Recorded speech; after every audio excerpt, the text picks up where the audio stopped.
The story of Adam and Eve and their fall is deeper than you think it is, and here's why. You mean to tell me that a snake that was created with all other animals on the earth knew what would happen if Adam and Eve had eaten the fruit that God commanded them not to eat?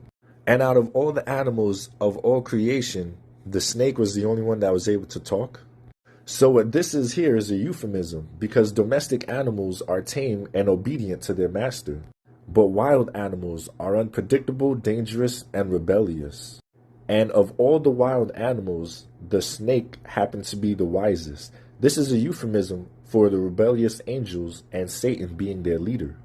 But of course, Satan, before he rebelled, was a trusted servant of God. That's why he must have been in the Garden of Eden, because he had the task of overseeing the Garden of Eden for God.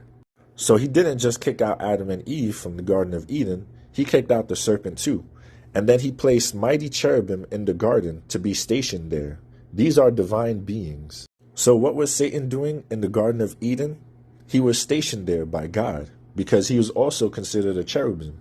Ezekiel chapter 28 verse 13 says, "You are in Eden, the garden of God." And then when we go down to verse 14, it says, "I ordained and anointed you as a mighty angelic guardian. You had access to the holy mountain." This serpent in Genesis 3 was Satan. And Genesis 3 isn't just a record of the fall of Adam and Eve, but also the hostile takeover of the kingdom of earth.